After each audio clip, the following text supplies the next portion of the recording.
केदारनाथ, जिसे सुनते ही मन में आस्था, हृदय में शिवत्व और आंखों के सामने प्रकृति के सुंदर नज़ारे छा जाते हैं। हर वर्ष की तरह इस वर्ष भी लाखों श्रद्धालुओं की बकेट लिस्ट में होगा भोलेनाथ का ये परम धाम। यहाँ तक पहुँचना कोई पिकनिक ट्रैक नहीं, बल्कि एक मोक्षदायी यात्रा है। इसे करने से स्वयं पांडवों को गोत्र हत्या और ब्राह्मण हत्या जैसे पापों से मिली थी मुक्ति। केदारनाथ धाम की शक्ति और महत्ता तो पूरी दुनिया ने 2013 की आपदा के बाद देख ही ली थी, जब हजारों को मौत के घाट उतारने वाली और लाखों को बेघर करने वाली बाढ़ मंदिर को एक खरोच तक न दे पाई। बस इतना ही नहीं, मंदिर निर्माण के बाद 400 सालों तक बर्फ में दबे रहने के बाद भी सुरक्षित खड़ा है बाबा का ये धाम। ये भगवान शिव का वो परम धाम है जिसका वर्णन भगवान भोलेनाथ स्वयं माँ पार्वती से करते हैं, जो कि आज भी अंकित है केदारखंड में। केदारनाथ धाम की यात्रा करना आज के आधुनिक युग में वैसे तो बहुत सरल हो चुकी है, परंतु इसके बावजूद भी केदारनाथ धाम की यात्रा करना बहुत से श्रद्धालुओं की केवल मन इच्छा बनकर रह जाती है। कुछ तो बाबा के धाम पहुंचकर भी बाबा के सही से दर्शन नहीं कर पाते हैं। कुछ ऐसा ही घटित हुआ हमारे साथ, जब 22 किलोमीटर की पदयात्रा पूरी करने के बाद बाबा के नहीं हो पाए दर्शन और मंदिर के सामने खड़े होने के बाद भी मन हो उदास। इसका कारण हमें अगले 24 घंटे बाद समझ आया, जिसके बाद हमें एहसास हुआ बाबा के दर्शन करना आपके धन, सोर्स, पद और युक्ति से संभव नहीं, बल्कि भोलेनाथ की इच्छा से ही संभव है। जब पिछले 24 घंटे की सभी समस्या होने के बाद भी बिना पैसे खर्च किए 3 ब्राह्मणों की उपस्थिति में मैंने किया भगवान भोलेनाथ का अभिषेक। ये एक ऐसा अनोखा एहसास था जो हजारों रुपए खर्च करने के बाद और वीआईपी टिकट लेने के बाद भी लोगों को नहीं मिल पा रहा था। अगर आप भी इस वर्ष बाबा के धाम जाना चाह रहे हैं तो इन बातों को आपको रखना पड़ेगा ख्याल।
यात्रा की शुरुआत हम करते हैं सीतापुर से। और आप देख सकते हो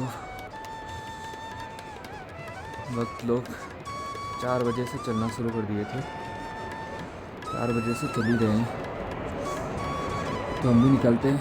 तो बोलो हर हर महादेव, हर महादेव।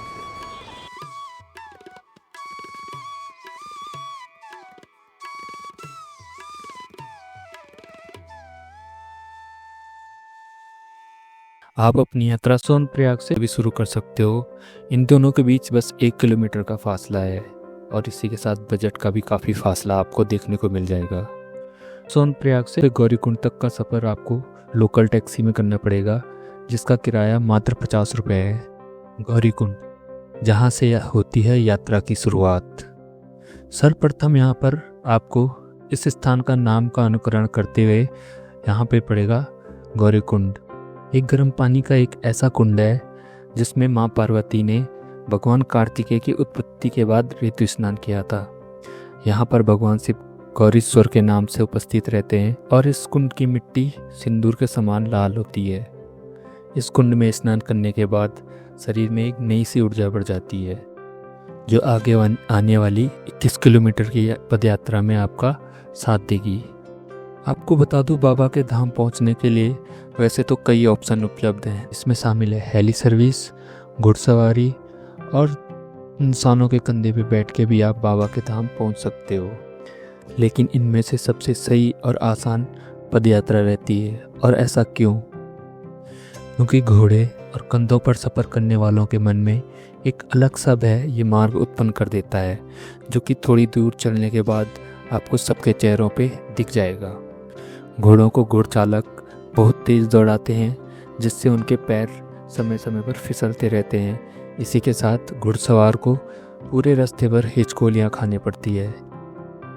में सफ़र करने वालों को चढ़ाई में नीचे की ओर झुके रहने के कारण नीचे गिरने का खतरा बना रहता है। इसी के साथ साथ घोड़ों के धक्के और रास्ते में उपस्थित झाड़ियों का मुंह पे बार बार आघात उन्हें भी सहना पड़ता है। इतना ही नहीं, इनके अपने स्टॉप होते हैं, जिस वजह से इस यात्रा में पड़ने वाली प्रकृति की सुंदरता को ये लोग स्किप कर देते हैं। अब बात करते हैं पदयात्रा की, जिसमें बाबा के धाम तक पहुंचने के लिए इस ट्रैक के हर पत्थर को आप चिन्हित करते हो अपने पैरों से। यात्रा में पूरे रास्ते भर आपका साहस यहाँ उपस्थित झरने और प्रकृति की सुंदरता और पवित्रता निरंतर बढ़ाती रहती है।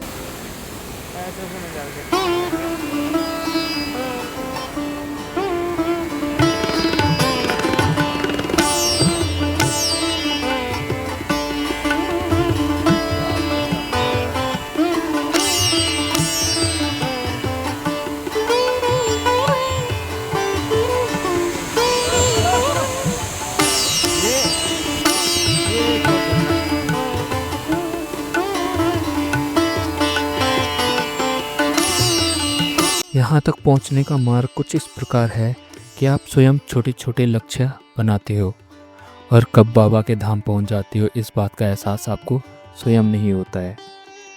तब अपनी पहली अचीवमेंट की खुशी से भरे हुए मन से जब आप बाबा के मंदिर के पहले दर्शन करते हो तो मन की चंचलता मानो समाप्त सी हो जाती है। पाँव ठहर जाते हैं और दिल में एक अलग सा रक्तचाप उत्पन्न हो जाता है। पहले पड़ाव के बाद अब बारी आती है दूसरे पड़ाव की, जो है बाबा के गर्भगृह के दर्शन। और यह 21 किलोमीटर की यात्रा से बिल्कुल भी आसान नहीं है। और यहाँ आपको मिलेंगे बाबा के सौदागर, जो आपके वेल्थ का आंकलन लगाकर आपसे बाबा के दर्शन जल्दी कराने का सौदा पर व्यक्ति के अनुसार करेंगे।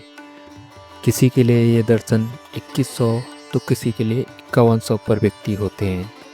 इनके दाम भीड़ के अनुसार बढ़ते और घटते रहते हैं। लेकिन इन पैसों को देने के बाद भी और VIP कार्ड लेने के बाद भी ये लाइन कभी भी बन जाती है और कभी भी इसे बंद कर दिया जाता है। तो लाइन में आपका वही नंबर रहेगा, ये बिल्कुल भी सुनिश्चित नहीं है। भीड़ अधिक होने पर इस लाइन को बंद कर दिया जाता है। इसके साथ ही यहाँ पर आपको धक्का मुक्की और पुलिस की डांट का भी सामना करना पड़ सकता है। और आपके सौदागर बीच बीच में आपको मन तसल्ली जरूर देते रहेंगे। इन पैसों से आपको मंदिर के एग्जिट द्वार पर तो पहुंचा दिया जाएगा, पर वहां पर भी आपको दर्शन करके बाहर आने वाले लोगों के गुस्से का सामना सहन करना पड़ेगा। बात करें नॉर्मल लाइन की, और यहाँ पर लोगों के मन में एक अलग सी शांति और श्रद्धा आपको देखने को मिल जाएगी। जगह जगह पर भजनों का उच्चारण होता रहता है और लोग बाग शांति से अपनी बारी का इंतजार करते हैं। अगर आप ब्रह्म मुहूर्त में बाबा के दर्शन करना चाहते हैं तो आपको सबसे पहले लाइन में रात्रि 2 या 3 बजे से ही लगना पड़ेगा। और गर्भगृह में लिंग का अभिषेक करना चाहते हो तो आपको बाहर से किसी पंडित को पकड़ने की ज़रूरत नहीं है, क्योंकि यहाँ पे आपको कमीशन सिस्टम देखने को मिल जाएगा। गर्भगृह में पहुँचने के बाद वहाँ पर उपस्थित पंडितों को 200 से 300 रुपए की दक्षिणा देकर आप बड़े आसानी से वहाँ पे शिवलिंग का अभिषेक कर सकते हो। इसी काम के लिए बाहर आपको 3000 से 5000 पर व्यक्ति चार्ज किया जाएगा। पंडितों को दक्षिणा देना एक आवश्यक धर्म है, परंतु उतना ही जितना उचित हो। दूसरे का हक मानने के लिए अगर आप पंडितों को पैसे देते हो तो भोलेनाथ के दर्शन करने का और उनके अभिषेक करने का बिल्कुल भी सही तरीका नहीं है। पंडितों और ब्राह्मणों को दिए गए पैसे को आप दान में बिल्कुल भी काउंट न करें, क्योंकि यहाँ पर दान केवल वही माना जाता है जो आप यहाँ पर उपस्थित बाबाओं को देते हैं, जिसका प्रचलन पिछले कुछ वर्षों से बिल्कुल ख़त्म सा होता जा रहा है। लोग ये नहीं समझ पा रहे हैं पंडितों या फिर ब्राह्मणों के साथ आप सौदा करते हो अपने किसी कार्य को कराने के लिए, और जो दान दिया जाता है वो केवल बाबाओं को दिया जाता है। पिछले कुछ वर्षों से देखा जाए तो यहाँ पे बाबा को उतना दान नहीं मिल पाता जितना कि उन्हें मिलना चाहिए। अगर आप मंदिर में चढ़ावट और अन्य सामानों पर खर्चा ना करें और बाबाओं को कुछ न कुछ दान दे दें तो इससे आपको बहुत अधिक पुण्य प्राप्त होगा। गर्भगृह के दर्शन के बाद अधिकांश लोगों को लगता है कि उन्होंने इस परम धाम के संपूर्ण दर्शन कर लिए हैं, तो ये वीडियो खासकर उन्हीं लोगों के लिए है। मंदिर के अलावा यहाँ पर ऐसे अनेक पवित्र स्थल हैं जिनको लोग देखने के बाद भी उनकी महत्ता नहीं समझ पाते हैं। आगे हम बात करेंगे इन्हीं पवित्र स्थानों के बारे में। गर्भगृह के दर्शन के बाद सर्वप्रथम मंदिर के दक्षिण में उपस्थित भैरव बाबा के दर्शन किए जाते हैं, जो कि केदार घाटी के रक्षक के रूप में पूजे जाते हैं। मंदिर के कपाट खुलने से पहले भैरव बाबा की ही पूजा की जाती है। उसी के बाद डोली यहाँ प्रवेश करती है। भैरव बाबा की पूजा में काले तिल, उड़द की दाल, सरसों का तेल और काला धागा चढ़ाया जाता है। यहाँ से वापसी के समय आपको पड़ेगा केदारनाथ का व्यू पॉइंट, जहाँ से आप पूरी केदार घाटी को ड्रोन व्यू के जैसे देख सकते हो। यहाँ से आप केदार घाटी की सुंदरता, शांति और पवित्रता का एहसास कर सकते हो। यहाँ से केदारनाथ के सामने की पहाड़ी पर 2 झरने आपको पहाड़ से निकलते हुए दिखाई देंगे। ये मात्र झरने ही नहीं, माँ गंगा की 10 पवित्र धाराओं में से 2 पवित्र धाराएं हैं, जो है मधुगंगा और क्षीर गंगा। क्षीर गंगा जिसे दूध गंगा के नाम से भी जाना जाता है, और जहाँ पर इन धाराओं का मंदाकिनी नदी से संगम होता है उनका भी अपना एक अलग ही महत्व है। जहाँ पर मधुगंगा का मंदाकिनी नदी से संगम होता है वहाँ पर कौच का हरण करने वाले भगवान कार्तिकेय का महातीर्थ है, जिसमें स्नान करने से कैलाश में निवास मिलता है। और जहाँ पर दूध गंगा का मंदाकिनी से संगम होता है उसे ब्रह्म नामक तीर्थ स्थान से जाना जाता है, जिसके स्नान से मिलता है शिवगण का रूप। भैरव मंदिर के दर्शन के बाद आप वापसी में शंकराचार्य समाधि, जिन्होंने अनेक ऐसे परम तीर्थ स्थानों का जीर्णोद्धार करने के बाद यहाँ पर अपनी समाधि ले ली थी, आप उसके भी दर्शन कर सकते हो।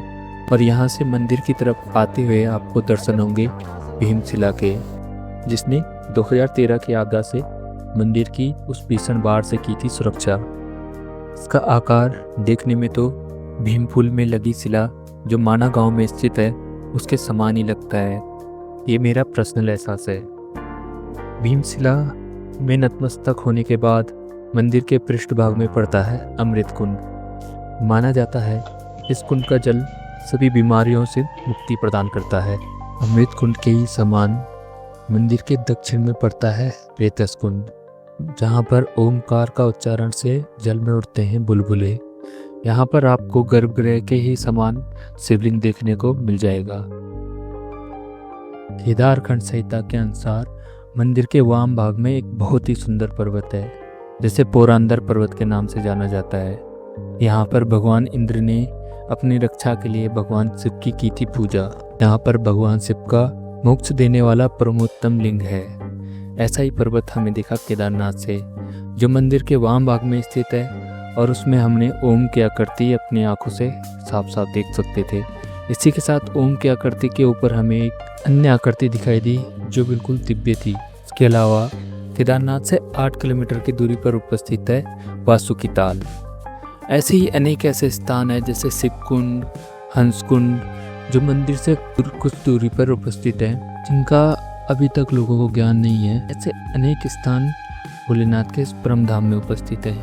तो अगर आपने ये स्थान देखे हैं तो प्लीज़ कमेंट करके ज़रूर बताएं, और अगर आपको वीडियो पसंद आई है तो चैनल को सब्सक्राइब करें और वीडियो को लाइक करें। टिल देन बाय बाय, हर हर महादेव।